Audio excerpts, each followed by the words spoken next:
لا إله إلا الله وحده لا شريك له ونشهد أن محمدا عبده ورسوله أما بعد فأعوذ بالله من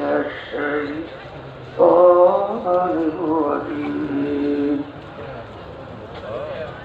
بسم الله الرحمن الرحيم يا أيها الذين آمنوا صلوا عليه